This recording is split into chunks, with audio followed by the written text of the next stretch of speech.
Esse é um trabalho que eu peguei e compilei, já é uma palestra pronta que todo ano o pessoal da AME, que é a Associação Médica Espírita aqui de Uberlândia, a gente roda vários centros, às vezes escolas, para falar dessa temática e tentar ter uma abordagem espiritual, lógico. Estamos dentro de uma associação médico espírita, abordar da parte espiritual uma temática tão presente na vida de todos, independente do conjunto de crenças, né? Independente de religião, independente da sua condição socioeconômica, da sua condição política, da sua condição de gênero, do seu nível intelectual, da sua condição de cor. A epidemiologia muda um pouco, mas todos estamos suscetíveis, né, a passar por essa dificuldade, a esse problema. A nossa Associação Médica de Uberlândia, ela reencarnou, eu costumo brincar, ela é nova, né? Ela reencarnou em 15 de junho de 2015.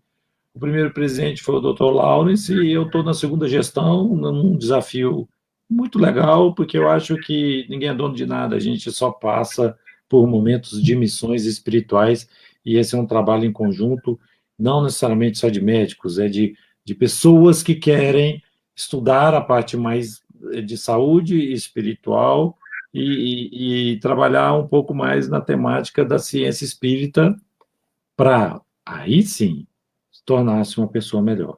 O objetivo final do espiritismo, a gente roda, roda, roda, pode estudar tudo, pode ler um monte de obra, pode aprofundar mais no aspecto filosófico, pode aprofundar mais no aspecto científico, ser bem religioso dentro do padrão espírita, mas os três, juntos três, você pode fazer o que for, que o objetivo final é trabalhar a sua moral. É você se tornar uma pessoa eticamente e moralmente melhor. Esse é o objetivo de todos o exercício do espiritismo na prática. Vencer, treinar, né? Porque não é fácil, mas exercitar para vencer todos os dias as suas más inclinações e tentar se tornar uma pessoa melhor. Uma pessoa moralmente melhor é aquela que pensa o bem comum. Então, parte do caminho de eu tenho que me tornar melhor, então eu tenho que ver o outro também bem. Se eu torno o meu ambiente, onde que eu estou, um pouco melhor, eu já capacito que eu e começo a entender a minha missão espiritual, o que eu vim fazer aqui, e parte desse ambiente melhor é observar pessoas que estão tristes, depressivas ou com alguns outros transtornos dependentes e usuários de droga, de álcool, que são as causas principais, né? Que vai para uma parte de tristeza, depressão e o cúmulo mais agressivo, uma consequência mais perversa e ruim toda dessa caminhada é o suicídio. A gente observar nesse foco principal e ajudar essas pessoas, a gente está tornando o nosso mundo melhor. Por que é amarelo, pessoal? É amarelo porque essa campanha, olha que legal, né? Essa campanha foi adotada por conta de uma trágica história, começou assim. Ela foi uma trágica história que, de 1994, um jovem americano com 17 anos, Mike M. Essa história é legal, onde você vai na internet, você vê muito eles contando parte dessa história. Tirou a própria vida dirigindo seu carro amarelo. E aí os amigos, principalmente os pais, ficaram numa tristeza muito grande, os pais e os familiares mobilizaram, movimentaram uma campanha, e a partir do funeral começou a distribuir fitas amarelas e mensagens para trabalhar todo mundo para não ter o fim trágico que esse jovem teve. Você vê que uma situação muito ruim, a pessoa pega e transforma o ambiente para outros não passarem por essa mesma situação drástica.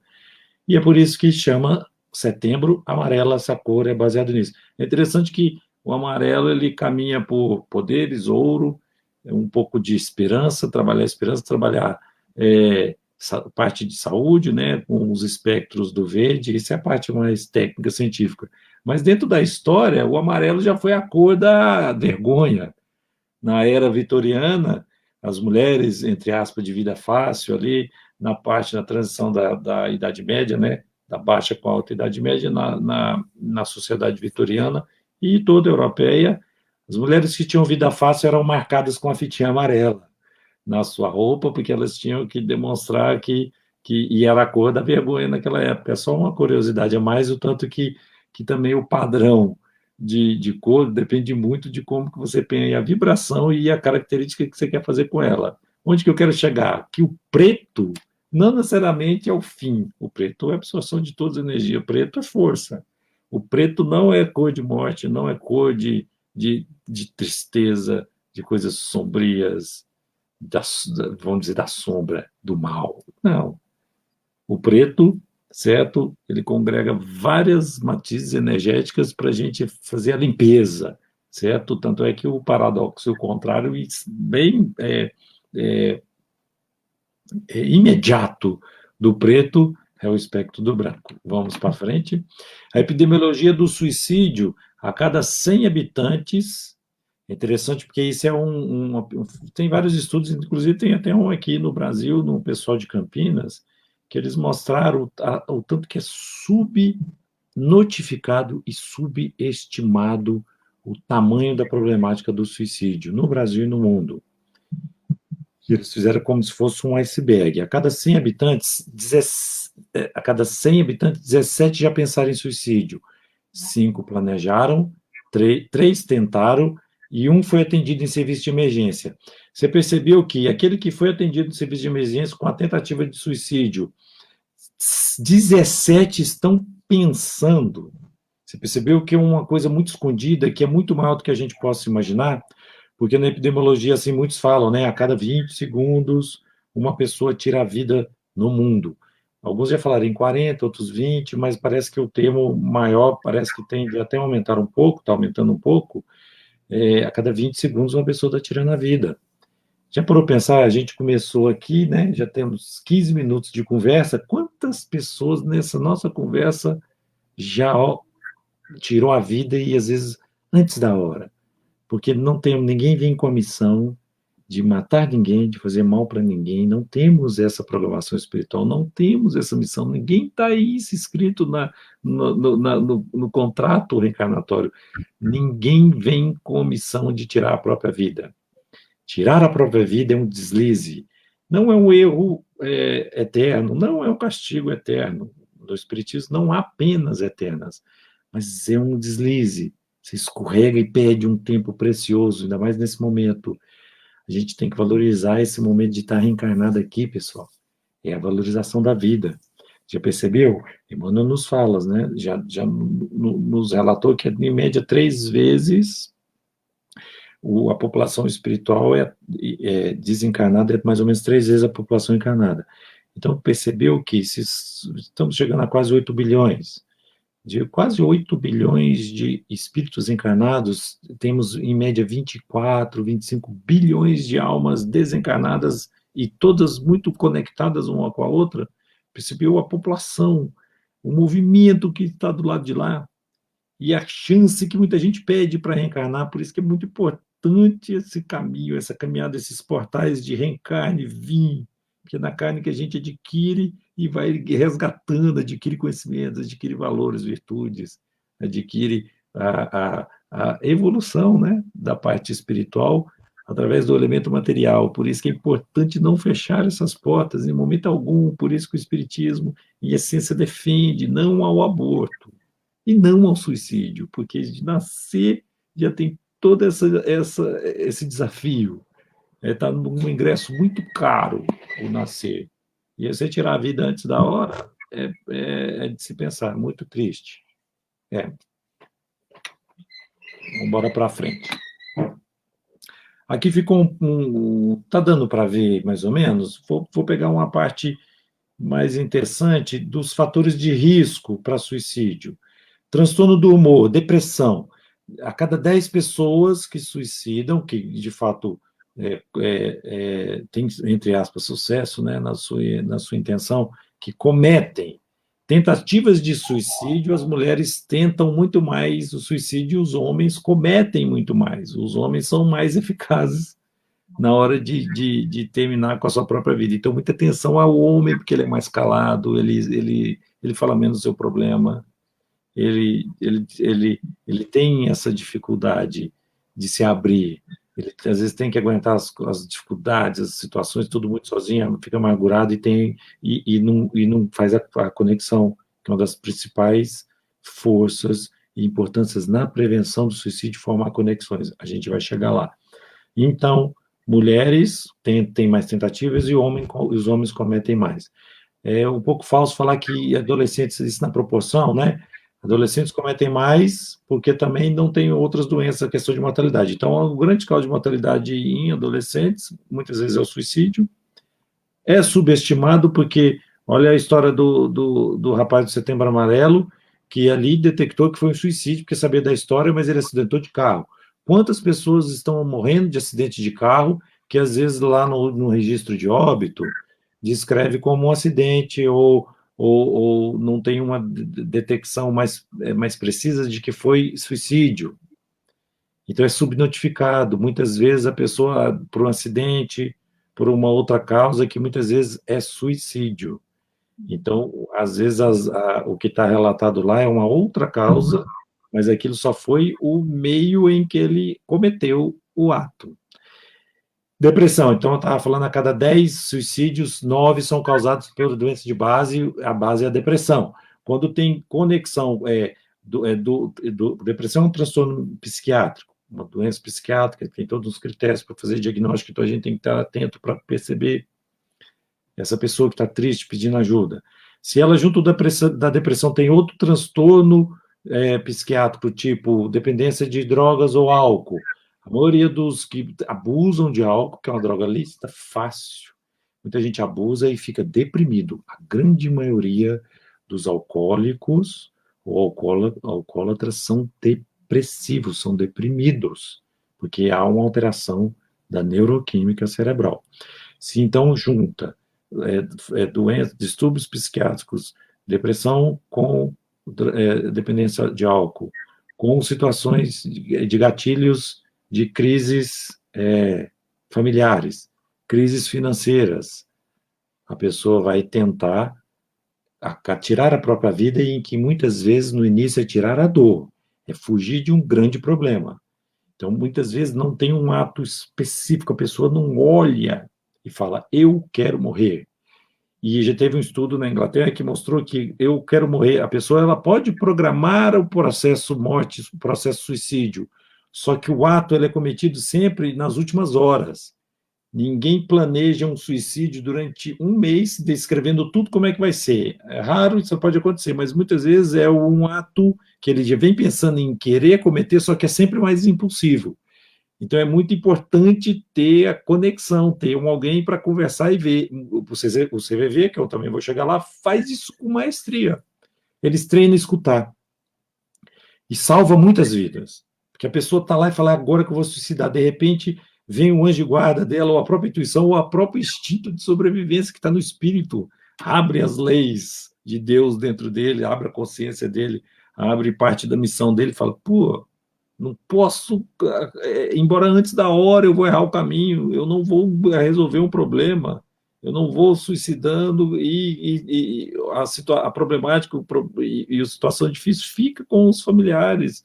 Parece que terceiriza um karma pesado, os familiares, imagina para um pai e para uma mãe que perde um filho, adolescente, a culpa que eles vão sentir tristeza, muita dor de ter perdido o filho, ainda vão carregar a culpa de aonde foi que eu errei. E às vezes o filho, olha como é que é um paradoxo nessas situações e nessas atitudes, às vezes impensadas e impulsivas.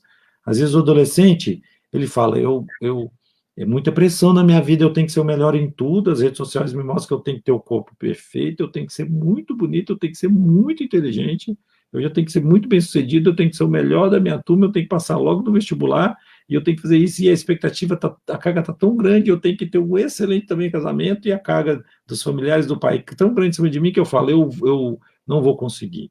Então, para evitar toda essa decepção, isso eu já viu, isso é entrevistas, pesquisas também, viu, pessoal? De entrevistas de adolescentes que tentaram cometer o suicídio e escaparam, de alguma maneira, e depois entraram em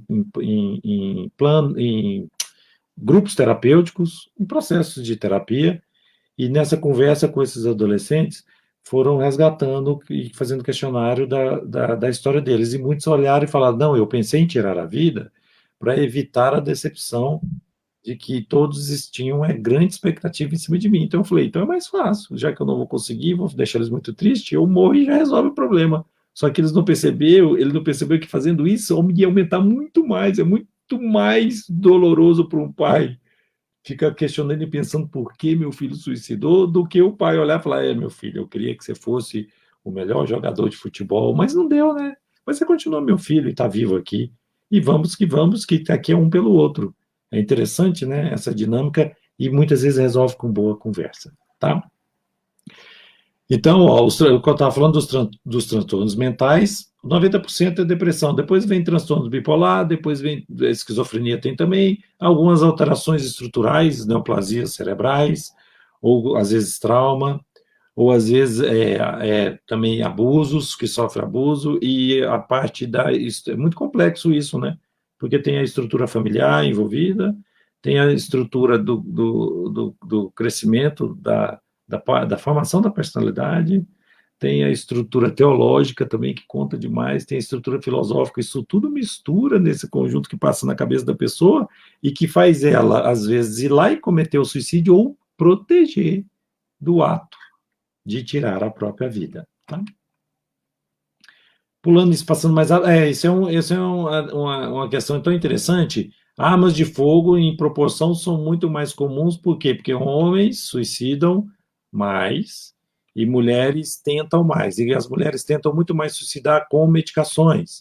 O enforcamento é mais ou menos empatado, e o homem suicida muito mais com arma de fogo, e tanto é que medicação, você tem que pensar, errou um pouco a dose, ou tomou um pouco a menos, você escapa mais fácil. Agora, arma de fogo, de repente, né? E tem até aquela polêmica de não falar disso, tem uma questão de que muitas vezes era um tabu não falar. Hoje tem que saber falar, é importante falar, mas tem que saber falar. Então não pode glamorizar, mostrar os artistas ou os grandes cantores de rock ou histórias, ou romantizar a história do suicídio, igual essas séries, né? As 3 razões lá de porquê, que mostra toda uma estrutura, ela pensando, aquela adolescente, romantiza toda a história, ela suicida e mostra o ato, e daquilo gera uma transformação na sociedade.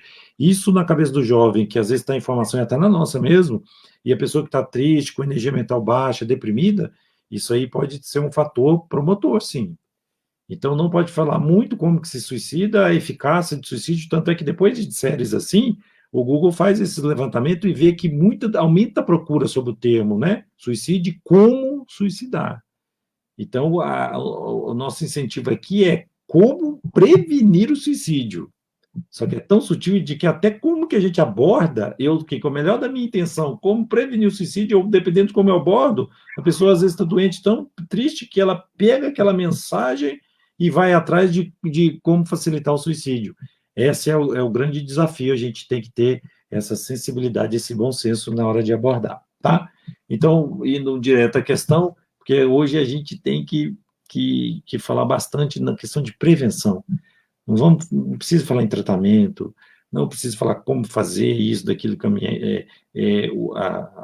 as questões, né, de que como acontece, os atos, não, a gente aborda um foco principal para um público geral, saber que há jeito de prevenir, há jeito de observar, ter a sensibilidade de detectar essa pessoa que está em risco, se não tão iminente, mas que está caminhando e tem uma fragilidade da estrutura mental e pode ter risco de cometer o suicídio. Mitos. Pessoas que falam sobre suicídio não têm intenção de se matar. Verdade, a maioria das pessoas que falam sobre suicídio chega e consomem o fato. Olha que interessante, o tanto que a gente achava que não pode nem abordar. A pessoa que está triste pede uma ajuda, e ela vai falando, de repente ela olha e fala, eu já até pensei em me matar, ou então, acho que essa vida não é boa, já não tem mais nada. Ela vai dando alguns sinais de que ela pensou em algum momento em tirar a própria vida. A pessoa fica com medo e fala, não vamos abordar, porque senão isso pode estimular ela. Não. Isso tem que ser falado. Pessoas que falam de suicídio têm 30 vezes mais chances de cometer o próprio suicídio. Olha, tanto que isso é interessante. Então, não tenha medo. Se a pessoa chegou, sentou com você, pediu ajuda, está conversando, está muito triste, falando, perdeu a esperança, e falou em suicídio, estimula, deixa ela falar. E não tenha medo, pode perguntar. Você já tentou tirar sua vida? Você já parou para pensar? E por que tem uma força, vai estimulando a força que tem dentro desta pessoa, para ela ver que tem uma coisa que protege ela desse ato. E escuta. Escuta principalmente, faça só perguntas chaves, pontuais, poucas perguntas e deixe ela falar. Isso é muito importante. Não tenha receio, e se você detectar que ela já tentei, ela ganhou uma certa confiança em falar, você pode propor encaminhamento para os profissionais capacitados para essa abordagem, de medicamento, de terapia, medicamentosa, psicoterapia, espiritual, de terapia de grupo, de várias outras abordagens para proteger esse espírito. Porque, voltando a dizer, nenhuma alma que é o espírito encarnado vem com missão de tirar a própria vida, nem a vida do outro, seja antes do nascimento, seja depois de nascer, seja durante uma vida. Nós não temos, isso é uma corrupção, é corromper o nosso contrato reencarnatório. Isso é muito sério, muito importante, tá? A maioria dos suicídios acontece repentinamente, sem aviso. Isso é um mito. Você vê que eu falei que a pessoa planeja, mas às vezes ela não quer suicidar e às vezes erra na dose, ou erra a pegada. Às vezes, no errar, um acidente, ela tinha uma intenção de se matar, mas ela não queria, no fundo tinha uma força que puxava ela para trás, mas ela acidentalmente foi e suicidou. Isso às vezes acontece. Ou a pessoa que está dirigindo o carro perde tanta esperança que ela sabe, eu não quero matar, mas ela fica mais displicente, ela fica mais desatenta, ela acelera, às vezes ela bebe para relaxar, pegar um pouco mais de coragem e acelerar numa estrada. E se acidentar, ótimo, acidentou, tudo bem, minha vida já não tem tanto mais valor. É tão interessante, né? Essa sutileza da pessoa que quer suicidar e às vezes tem uma força que está ali falando para ela. A gente tem que saber aumentar essa força, aumentar essa potência protetora da vida de cada um, tá? A maioria dos suicídios é precedido por sinais discretamente de comportamentos verbais. Olha a importância de escutar. Alguém com propensão ao suicídio está determinado a morrer. Isso é um mito. A pessoa em risco de suicídio apresenta ambivalência entre querer e morrer, é o que eu acabei de falar. Sabe por quê? Porque como ninguém vem decidido a tirar a própria vida, porque a gente, no fundo, sabe, as leis naturais estão dentro da gente, a gente sabe que isso a gente vai dar só uma brecada, um atraso, um desvio da nossa rota evolutiva. A gente tem mecanismos de defesa, e às vezes inconsciente, que a gente sabe que isso não é o certo. No fundo, a gente sabe. Então, uma pessoa, para chegar a tirar a própria vida, a gente tem que ter a compaixão, hein? De entender que ela está precisando de muita ajuda, está doente, está com a estrutura cerebral e o funcionamento cerebral muito adoecido. Adoecido ao ponto de estar um pouco adormecido e perder esses parâmetros de autoconsciência da preservação da sua própria espécie, da sua própria vida. Somente pessoas com transtornos mentais cometem suicídio. É o contrário, né? Muitas vezes tem gente altamente, tanto é que tem gente que a gente olha e fala, meu Deus, como que ela suicidou? Nem parecia. Hoje em dia é muito comum isso, né?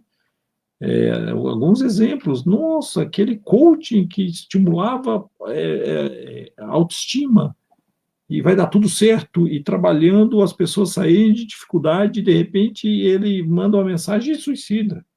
Ou aquele outro que está numa rede social, que às vezes está também só falando coisa boa, e ele postando, porque a nossa vida dentro do computador, né, isso é um treinamento muito grande, é uma vida editada, né? É uma vida perfeita, é uma vida que, no fundo, a gente queria ter, mas não queria. É uma vida que a gente, no fundo, quer ter pela aprovação que a gente quer ter dos outros. Muitas vezes a gente posta uma foto, depois de ter tirado 70 fotos, passa mais de 280 filtros, ainda olha e posta e fica louco esperando a aprovação dos outros.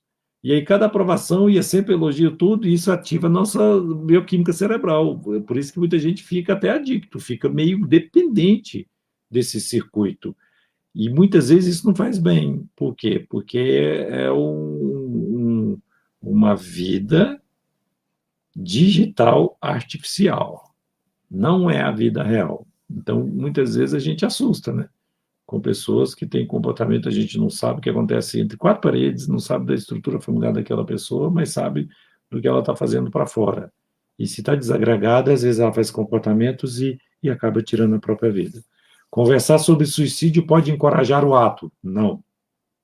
Saber conversar e conversar abertamente sem críticas, sem julgamentos. Observa, sinta só o momento, sinta a energia, sinta a emoção dele, o sentimento dele, e não julgar e sentir o sentimento dele, fazer esse exercício, né, de compaixão, eu acho que é uma das coisas de maior desafio para todo mundo hoje, né? E o Espiritismo, ele como um conjunto de regras, de estudos e até de crenças, né? Que libertam, porque ele põe o conjunto de crenças do Espiritismo, é um conjunto de crenças pondo razão em cima dessa própria crença. É um conjunto de crenças que parte dela faz você perguntar o porquê que você quer seguir essa própria crença. Olha o tanto que é interessante e é inteligente o processo de esclarecimento e consolo da doutrina espírita. Então, saber conversar, converse abertamente, sem julgamento, escute. Muitas vezes você vai estar ajudando ele e ele, por incrível que pareça, vai estar te ajudando. É dando que você recebe. Essa conexão que a gente vai com pessoas, a gente vai sentindo bem em poder ajudar. E é nisso que se vai falando, né, daquela caridade, que antes da caridade de chegar e o que você está precisando? Ah, não, está difícil? Então tome essa cesta básica aqui. Então tome essa parte desse dinheiro que você está me pedindo, tome essa esmola e tchau. Muitas vezes isso é só a parte bem inicial, não é o que prevalece, a conexão ela é muito mais profunda.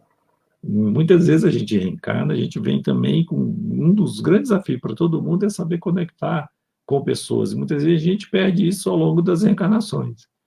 A gente perde por quê? Porque a gente quer se sentir melhor do que os outros. Então a gente vai desconectando das pessoas e às vezes vai ficando sozinho, isolado. Tanto é que fazer conexões sociais é uma das coisas mais fortes e preventivas para cometer esses atos, para ter depressão, ou alguns outros transtornos de ansiedade, ou transtornos de humor, que parte dele é a depressão, transtornos bipolares, ou ter situações de risco, de tristeza e suicidar. Uma das forças que eu falei de maior prevenção do suicídio são as conexões que a gente faz. Suicídio é um ato de covardia, isso eu não preciso nem falar, porque a gente fala das doenças, né? E é tão interessante. Abordando aqui, vamos lá, 36 minutinhos, dá para passar bem rápido. Pessoal, ó, dica, eu acho que todo mundo aqui conhece, mas todo ano e todo setembro amarelo, a gente vai falar e vai passar esse contato. Vamos na internet, lá tem esses livretos que são muito interessantes, são resumos de várias obras espíritas, de um pessoal bem focado, resumo claro, técnico e objetivo, de cartilhas da Federação Espírita Brasileira, que tem da parte de suicídio, tem a parte de aborto, das violências de drogas e de eutanásia, é muito interessante. Então eu vou pegar algumas pinceladas do livreto que fala da campanha contra o suicídio da Federação Espírita Brasileira. A calma, a resignação adquiridas na maneira de considerar a vida terrestre e a confiança no futuro dão ao espírito uma serenidade que é melhor preservativo contra a loucura e o suicídio. Eles falavam muito porque esse é o termo que usava lá na época, né? Quando estava. Isso é do Evangelho segundo o Espiritismo, do capítulo 5, item 14, na época do Kardec. Muitas vezes a loucura é um termo muito mais amplo. Hoje a loucura parece que é um tom mais pejorativo, mas esse aborda muita coisa de ansiedade, das histerias, depressão, né? Olha que interessante, que calma, ele não falou em remédio aí, né? Falou calma, resignação, entender o que a gente veio fazer aqui. Reencarnamos. Reencarnar é saber que a gente vai estar num bata-borrão, a gente vai estar num escafandro. O corpo físico ele protege a gente demais das intempéries desse planeta, das lutas, mas do mesmo, por isso que ele é duro, casca grossa, do mesmo tempo que ele protege, ele limita muito as potencialidades do espírito, mas é ótimo que limite, por quê? Porque se a gente vem para trabalhar esta situação, então vamos entender que temos um corpo físico que às vezes sofre, que dói, que tem doenças, que precisa ter saciedade, tem fome, tem frio, tem sono, cansaço. Vamos sentir a pressão do corpo físico. Por quê? Porque isso aqui é perene. Esse corpo é temporário. Então, o universo, nessa velocidade de frequência das suas moléculas um pouco mais baixa, materializou. Tudo que é mais materializado, a matéria, ela é um eterno, vamos dizer assim, permanência. A impermanência do universo manifestado no elemento material, essa é a maior virtude que a gente pode ter, assim, a virtude de entender isso que a gente está mergulhando e passando e evoluindo através dessa impermanência. O que fica realmente? O que realmente é permanente? O que é infinito? Nós, o princípio inteligente. O espírito é infinito. Nada acaba. Suicidando ou não suicidando. Tomando muito remédio ou não. Fazendo muita coisa boa, bonita ou não. Assassinando pessoas ou não. Estou indo dos dois lados.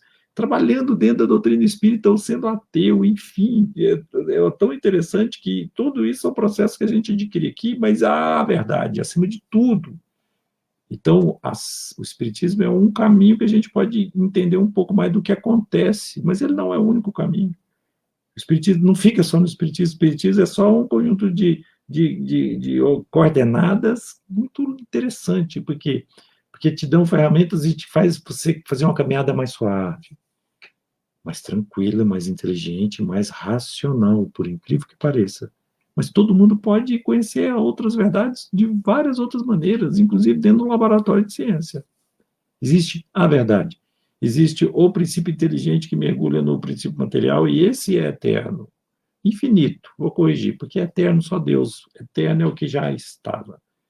Antes de tudo, antes do nada, antes do início, antes de tudo, ele sempre foi Deus. E Deus nos criou. A partir de Deus vem o princípio inteligente, que são expressões, né? O Augusto Criador, que faz a parte material, e ele, parte dele, eu imagino, né? A gente está mergulhado em Deus e Deus mergulhado na gente. Então, o princípio inteligente, emanações, pequenas inteligências de Deus que somos nós, e aí, a partir daí, a gente caminha de uma maneira infinita, ao longo do infinito do universo, que está sempre em transformação. Não existe o fim, existe só mudanças, impermanência das manifestações materiais do universo. Questão do Livro dos Espíritos. De onde vem o desgosto pela vida que se apodera de certos indivíduos sem motivos que os justifiquem? Desgosto pela vida. É tão interessante, muitas vezes a gente já se sentiu desgostoso, né? A gente tem, de vez em quando, precisa às vezes passar por certos momentos, né, de desânimo.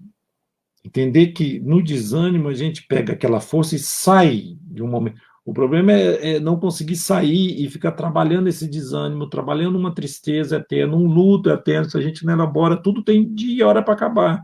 A gente passar por esses processos, elaborar esse processo e conseguir sair, eu imagino assim, a gente sempre sai com um pouquinho mais fortalecido.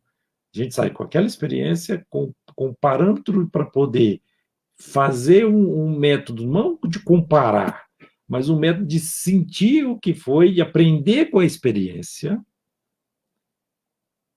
e vivenciar, se vier outra, já saber como que vai acontecer e saber os caminhos de passar por outros.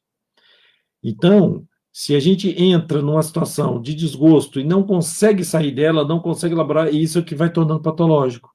Eu não consigo. Você está triste? Eu estou. Meu parente, que eu gostava muito, faleceu. E eu estou numa tristeza, não consigo mais fazer nada. Tem quanto tempo seu parente faleceu? Tem 5 anos. Então, isso é patológico. Já era para ter feito um processo. Não, mas faleceu tem 1 semana. Tudo bem, isso é totalmente normal. Você está passando por essa experimentação para entender isso e elaborar. Vamos na resposta. É o efeito da ociosidade, da falta de fé e muitas vezes da saciedade. Eu acho que eu vou até parar por aqui, porque só essa primeira frase já respondeu. Eu acho que depois ele vai, né, descrever, mas ociosidade, falta de fé e saciedade. Às vezes é um vínculo, né? É um ciclo muito perverso. Eu estou querendo saciar todos os meus prazeres, principalmente materiais, então vou saciando, vou atrás, e aí eu não consigo preencher. Por quê? Porque o espírito é uma energia até infinita, né?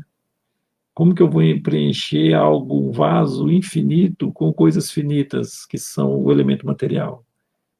Então, quanto mais a gente vai querer acalmar a fome do espírito com forças da matéria, só da matéria, a gente vai sentir insaciável. E nisso a gente vai ficando desgostoso, vai perdendo o prazer que tinha daquelas outras coisas, é o que o mecanismo da droga, né, que atinge certos sistemas cerebrais e que vai fazendo a gente afundar e querer cada vez mais uma sensação maior. Então eu estou mexendo com forças espirituais através de elementos materiais. Esse é um caminho muito ruim, por quê? Porque corrompe o entendimento do espírito, de saber, de ter o foco e de tentar enxergar e olhar para as coisas espirituais. Saber que temos missões, ser pai, mãe, ou às vezes não, irmão, filho, estudante, trabalhador, temos missões na profissão, no nosso grupo, no nosso agrupamento familiar, no nosso grupo religioso, no nosso centro, na nossa igreja, e a nossa missão espiritual. Ela está mergulhada um pouquinho em cada desses papéis que a gente tem, de uma vida material, mas a missão espiritual é a mais importante. Por quê? Porque depois que eu passei por essa vida material nesse período de tempo, e é rápido, né, pessoal? A gente sabe tanto que é rápido, o que a gente leva? O que a gente leva é o que eu adquiri no meu espírito, através dessas experimentações. Então, a pessoa deu esse curto-circuito, ela fica desgostosa, ela apaga. Se der esse apagão da sua missão espiritual, da sua força espiritual, interessante. Então, parte de conversar com uma pessoa muito deprimida, ou que está muito triste, tenta conversar com o espírito dela, tenta escutar, ver o que o espírito dela está falando. Às vezes o espírito dela só desligou, perdeu o Wi-Fi, ela perdeu a conexão do propósito espiritual dela aqui. E aí a gente fica meio perdido, é o que está todo mundo falando hoje nas redes sociais, todo mundo vende curso, é tudo, nada contra, mas todo mundo vende o curso, que é o mesmo padrão, você já percebeu? Todos os cursos que a gente vê é o quê? Eu vou te ensinar algo que você não sabia. Não, todo mundo já sabe, está tudo aqui dentro. Mas a pessoa vem, eu vou te ensinar você enxergar que a força está dentro de você, que o potencial é seu e que tudo vai dar certo, que o universo vai agir a seu favor, e que você tem que contar propósito. Você percebeu? São palavras que você percebe, é tudo muito igual, mas está certo. É só um mantra que todo mundo repete de que todo mundo vem, virou até meio brega, até, né, meio cafona falar propósito, todo mundo só fala em propósito. Só que às vezes a gente está errando o alvo, o foco desse propósito. Tudo bem, eu tenho um propósito, eu vou comprar um apartamento novo, então eu vou trocar o carro, então eu vou fazer uma viagem dos sonhos, eu vou comprar uma fazenda em si. Tudo ótimo. Foque nesse propósito, mas não jogue todas as suas fichas naquele elemento material. Jogue no que você está se transformando até adquirir aquele elemento material. O que você se transformou, o que você fez, a sua ética, honestidade, o seu trabalho, o que você conheceu de pessoas, o que você ralou, o que você pediu de ajuda, o trabalho que você fez para no final você adquirir aquela viagem dos seus sonhos, você vai curtir muito melhor a viagem. Se vem aquela viagem, você vai e não percebeu que você se transformou no caminho, aquilo não vai ter aquela mesma graça que teve, aí você já vai querer outro. Você entra numa meta, você já quer dobrar a meta, e já quer triplicar, então a gente vai ficando insaciável, e aí os elementos materiais do planeta são finitos. E aí a gente começa a agredir ecossistemas um do outro. Quando eu falo um do outro, é igual a gente, da nossa espécie. Hoje a gente tem que ter muito mais medo de um outro da nossa espécie, um Homo sapiens, às vezes que está revoltado numa situação que não tem nada, olha para o outro no sinaleiro, usa uma droga, está nervoso, e às vezes ele não está nem aí. Também ele é um suicida, porque ele está nem aí se a polícia pegar ele, ou se ele for assaltar uma pessoa que está no carro, e a pessoa tiver uma arma, ela pode morrer, e para ele está tudo bem. Ele tem um comportamento suicida. Se às vezes não matou, ele vai lá e mata. Então, de comportamento suicida, porque se morrer está tudo bem, ele se torna um homicida. Percebeu que ele está totalmente com a disrupção da sua missão do planeta Terra como espírito, ele já não tem mais esse entendimento. Ele está passando por aqui.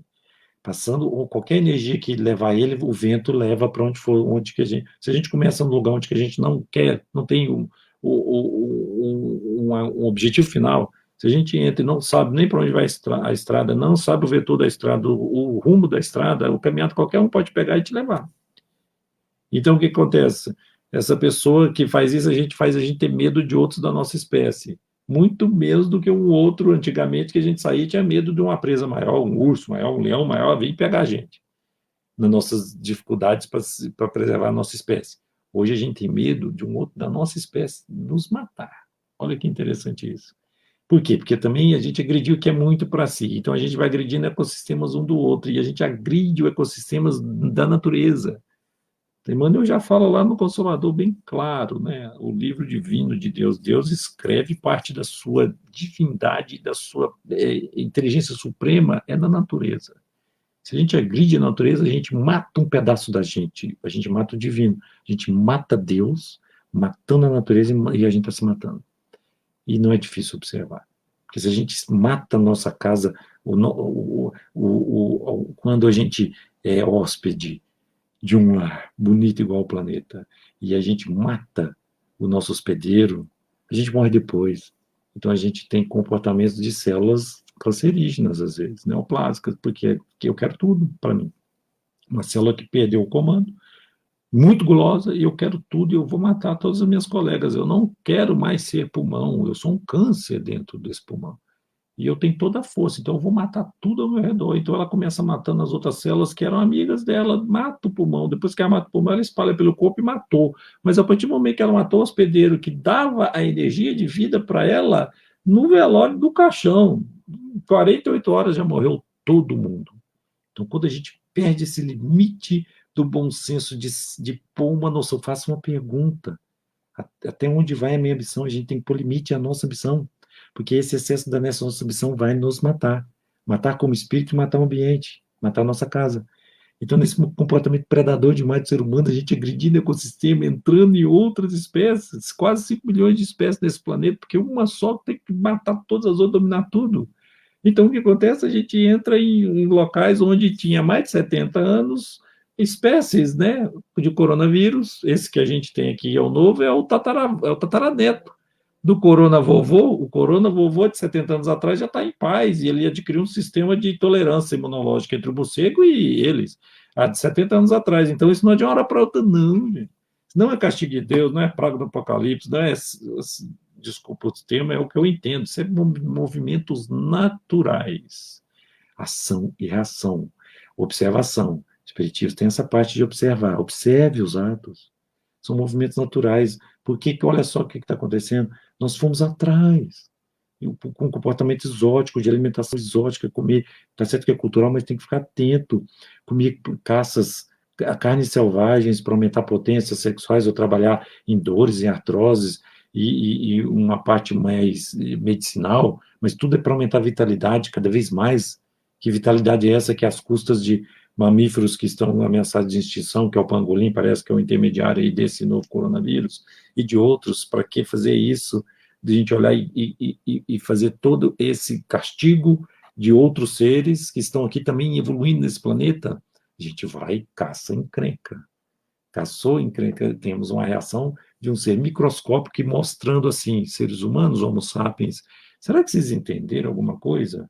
Porque um ser de 3 bilhões em média, né, dos próprios inícios celulares, mas foram os primórdios de vidas nesse planeta que tem 4,5 bilhões de anos em média, 1 bilhão e meio só tinha caldos explosivos, uma mistura interessantíssima de tempestades elétricas. Aí, depois de 1 bilhão, então foi 3 bilhões de anos atrás, começou a ter os primeiros as células, agrupamentos celulares. Então vamos pôr aí uns 2 bilhões para mais na conta dos primeiros vírus, de 2 bilhões de anos atrás. Somos sapiens, está aqui a 450, ou até menos, perto de 2 bilhões. Então, o que a natureza nos está falando? Espera aí, vocês acham que pisou na Lua, mexe com a internet, fala com um Japão daqui da outra, vocês acham que vocês comandam já tudo?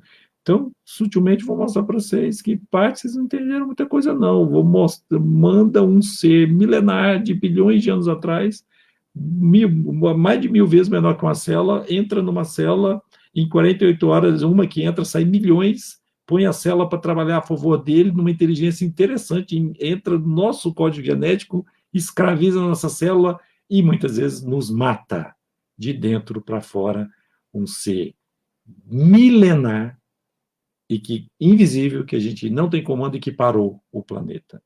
É uma lição, é tão interessante olhar de uma maneira mais filosófica essa pandemia e de que não tem nada errado. É tudo, a gente tem que pegar isso para entender. Então, é entender o modo da gente nos relacionar. Acho que são várias lições disso, mas uma das grandes lições é repensar as nossas relações com o planeta, com a gente mesmo, com a família, com Deus, com todas as estruturas e com ajuda ao próximo. A gente chega mais pertinho de Deus quando a gente olha o próximo com um olhar de irmão. É o que Jesus falou, né? Então, voltando à parte de ajudar aquele irmão que está num sofrimento muito grande. Deixa eu pular mais para frente. Frases de alerta. Tá acabando, né, Marinês? Tá bom aí? Tá tudo bem aí? Fala alguma coisinha. Tá tudo bem, pode ficar tranquilo. Quando sentiu uma mensagem assim, ó, bateu o tempo, está acabando, que é sexta-feira, né, gente? Obrigado, tá todo mundo aqui nessa paciência. Se bem que pra gente hoje sexta tá igual a sábado, domingo, segunda, terça, o tanto que é interessante, né? Não? Sexta-feira, o tanto que depois lá na frente a gente vai ter saudade desses momentos, viu?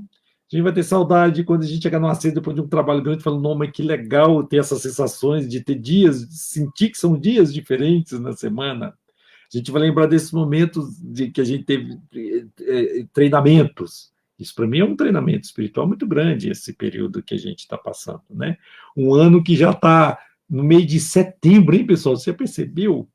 Olha o paradoxo do tempo. Todo mundo reclamando, falando, nossa, mas o ano, cada ano passa tão mais rápido, porque minha vida está corrida, eu trabalho demais, não estou tendo tempo para nada, então os anos estão voando, meu Deus, está tudo tão rápido. Aí, de repente, começa 2020, todo mundo cheio de plano. Planejando, nossa, esse ano vai ser bom demais, beleza e tal. Aí, pum, março, pandemia, trava tudo, fecha tudo, põe máscara, vamos repensar. Papai do Céu colocando a humanidade no cantinho do pensamento. Na realidade, é a gente que pede isso, e para a gente se conectar com o Papai do Céu que habita em nós. Mas, enfim, parou. Aí fala, meu Deus, mas parece que o ano, já estamos em setembro, parece que o ano não começou, mas ao mesmo tempo o ano já está acabando, parece que foi o ano mais rápido de todas as nossas vidas. Mas como foi o ano mais rápido? Se antes eu reclamava porque eu trabalhava muito e agora está tudo tão parado e eu estou achando que é o que passou mais rápido? Conseguiram perceber que então a questão do tempo é onde a gente projeta, onde está o nosso sentimento, o nosso foco mental, a nossa mente mesmo, onde estão as nossas intenções, onde está a nossa vibração, onde está a nossa vontade de fazer algo, a vontade. Onde a gente projeta a vontade é onde a gente sente o tempo. Então, isso também é um outro mecanismo muito interessante para a gente raciocinar a respeito. E uma coisa muito triste e ruim é que muitas das pessoas que estão deprimidas e pensando em morrer é porque perdeu essa conexão, perdeu a vontade, perdeu a energia de querer melhorar, de querer fazer uma coisa, sentiu que eu preferia estar morto. Olha as palavras de alerta. Eu não posso fazer nada, eu estou muito baixa estima, eu não dou conta de nada, eu não aguento mais essa vida.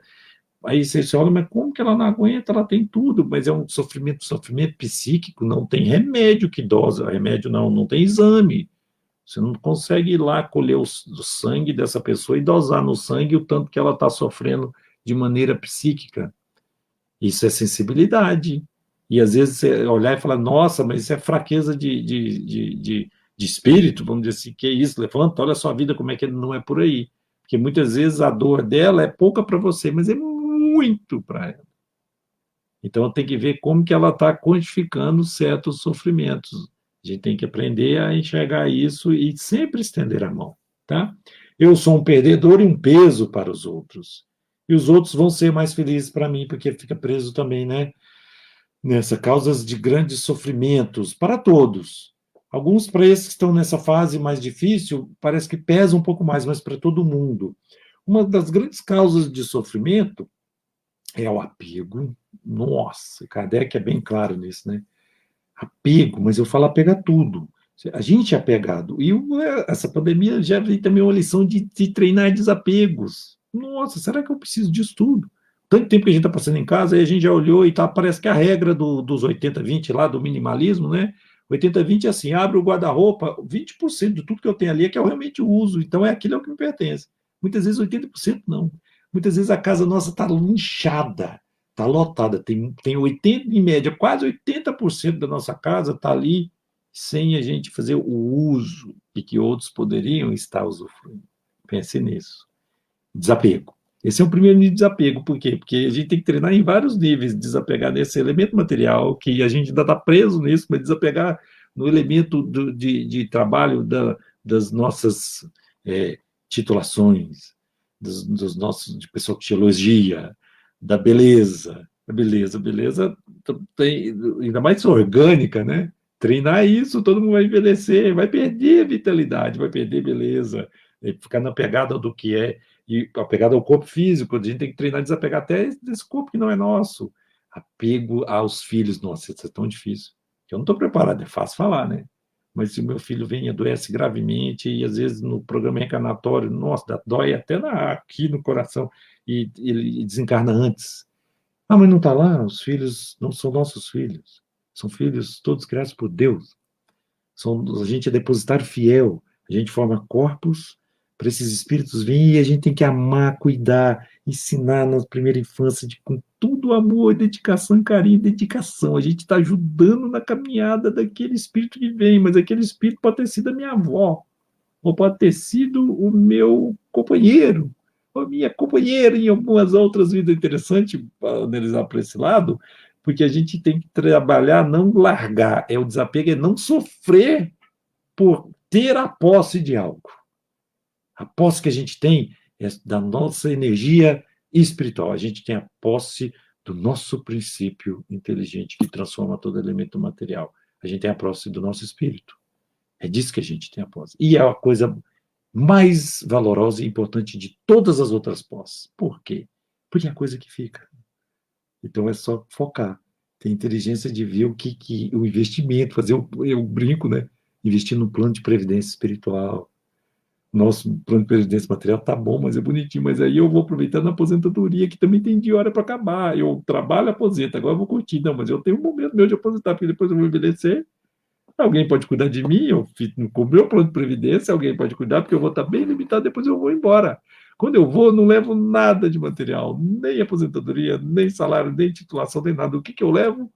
Eu levo o que eu adquiri de boas lembranças ou ruins, coisa boa, coisa ruim, conhecimento técnico, científico, inteligência, é, moral, moral, virtudes, ética, o que eu adquiri. O que eu fiz download, o que eu adquiri trabalhando nesse mundo material, o que eu absorvi no meu espírito é o que eu realmente levo. E essas pessoas precisam reconectar e saber que elas precisam voltar a ligar o software, ativar a força espiritual. E muitas vezes, se a gente está bem assim, a gente toca, tenta, pede proteção para o seu espírito protetor. O espírito protetor, todo dia cedo, a gente tinha que acordar, fazer uma oração e pedir ele não está do nosso lado, diz que está ali só para dar dicas boas. Olha o coach que a gente tem, fantástico, que é do plano espiritual, que tem muito mais conexão. A abertura mental pode te dar belíssimas intuições. Para que a gente também fica limitado e terceiriza a nossa evolução na mão do guru? E eu digo, sim, de um padre, de um pastor, às vezes tudo é na mão do psicólogo, a gente tem isso, a gente terceiriza, do mentor, aí a gente fica meio viciado em centro também, porque quer consulta toda hora, quer isso, quer tomar passe. Tudo bem, faz parte, mas não tem jeito. Espíritos inteligentes também olham e falam, nossa, eu preciso mostrar que ele é que tem que ser o coordenador, o responsável da sua evolução. É tão interessante, a gente tem que trabalhar esses níveis de desapego. E outra grande causa de sofrimento, desapego e comparações. Quando eu olho e falo, por que a grama do meu vizinho é melhor, eu já começo a destruir toda a minha conexão de proteção. Tá? Vamos passar isso aqui, ó, encerrando já. CVV é um trabalho voluntário. 188. Tem dificuldade, entra no site, pessoas, isso salva vidas, viu, pessoal? No momento de emergência, por exemplo, está num sábado à noite, numa crise grande, você pensando, ou alguém, ou viu que alguém está comentando, ou agora eu vou suicidar mesmo. Não. Está com dificuldade, liga 188, né? É muito legal esse trabalho e é de voluntários, não tem cunho religioso, mas eu acho que deve ter uma proteção espiritual, deve ter um grupo de espíritos do bem que vem e absorvam, pode vir quem for, católicos, evangélicos, judeus, ateus, pode vir o que for, porque ali tem uma visão de ajudar espíritos todos criados em mais semelhança do Criador, irmãos um do outro. Eu acredito muito nessa iniciativa e eles têm um treinamento, esses voluntários treinam principalmente na técnica de escutar bastante, escutar para ajudar o outro a sair do sofrimento. Pessoal, a internet é muito boa nisso, né? Entra lá, você sabe, vai no YouTube, dá um Google lá e vê para as palestras do André Trigueiro nessa parte de valorização da vida, vê como é que é o nível de trabalho desse pessoal dentro do próprio movimento espírita. Tem tanta coisa legal, tem tanta obra legal, né? Muita coisa boa para você já conectar o que está de fortaleza dentro da sua alma, o que você já conhece. Gente, quantos milhões, quantas encarnações a gente já passou? Todo mundo aqui tem altos conhecimentos. É só estimular, cutuca lá. Imagina, gente, o nosso corpo é um celular e está cheio de aplicativo. Tem aplicativo, por que eu não aperto esse? A gente tem que saber. Usar, não é? Olha o 80-20 também. A gente compra um super celular que a gente não usa nem 20% de tudo que ele poderia fazer, mas eu gosto porque é bonito e é muito caro. Aí depois eu ponho 70 mil aplicativos, 78 mil fotos e a gente vê muito, só vê muito pouco que a gente vê o que usa. Então a gente tem que aprender a usar todas as outras ferramentas, ou então focar no que é o mais importante e o que mais vai valorizar o outro. Eu estou falando da depressão, isso eu já falei bastante, né? Eu só quero passar dessa frase aqui. Essa é a hora. Para encerrar, Chico e a depressão. Quando a depressão me ameaçava, mano, eu me recomendava deixar que eu estivesse fazendo ir à periferia, efetuando demorada visita aos lares em situação de penura. Depois de conversar com aquelas mães sofridas, eu voltava para casa com vergonha de mim. Depressão se cura às custas de trabalho. Às vezes o remédio é necessário, mas o trabalho é indispensável sempre. É tão interessante, não podemos generalizar, mas isso é muito bonito, né? Não generalizando, tem gente que está no nível de depressão grave, aí é uma doença psiquiátrica mesmo, está tão baixo, não tem energia, não sai da cama, esse precisa de que vai lá, pega na mão dele, precisa dar remédio, equilibra o cérebro, faça uma psicoterapia, levanta, faça todo um tratamento material pesado, dê um pouco de energia, entendeu? É aquela corda que dá para tirar ele, começar a levantar do poço, depois põe para trabalhar. Tem que ocupar a mente, tem que ter trabalho. Trabalho voluntário, porque num trabalho voluntário, Fraternidade Sem Fronteiras ou qualquer outra ONG, vai lá no Google e eu quero ajudar crianças que estão com deficiência disso, daquela enzima tal, eu quero ajudar crianças com câncer, eu quero ajudar o planeta, eu quero ajudar os animais, cachorros que estão sendo maltratados, eu quero ajudar crianças que estão em situação de risco nutricional, passando fome na África, ou outro, eu quero ajudar moradores de rua. Gente, oportunidade de ajuda tem demais e tem muita gente fazendo essa obra. Conecta numa energia dessa. Por quê? Porque na dessa você já começa a fazer conexões. Conexão social de um grupo de voluntariado. Dali você vai conhecer gente boa. Dali você vai ver que muitos até têm histórias parecidas com a sua. Você já começa a fazer grupos que te fortalecem. Pessoas mais solitárias têm muito mais risco de, às vezes, quando passa por uma situação de dificuldade, ficar mais depressiva seriamente, gravemente e cometer suicídio. Pessoas que têm grupos de trabalho, de ajuda, grupo do forró, da dança, do esporte, a turma do vôlei, do futebol, isso funciona também, grupo da yoga, grupo da meditação, grupos. Você vê o tanto que a gente se fortalece com grupos, mesmo em WhatsApp, mesmo para brigar. Você não está triste, você não está isolado. É tão interessante, por quê? Porque o ser humano é um espírito, o Homo sapiens do planeta Terra, onde nós estamos. Lá no Livro dos Espíritos, os primeiros capítulos, a evolução dos planetas e tal, nós somos seres humanos terrestres, espíritos evoluídos a nível humano, né, hominal, seres humanos que estamos estagiando no planeta Terra. Então, somos seres humanos terrestres. Nesse estágio, a gente é muito social, altamente. Eu acho que acredito que a gente, quando mais evolui, mais social fica. Aquela amplitude da socialização, né? Vai doando. Mas a gente é necessariamente social, a gente precisa de ter contatos sociais.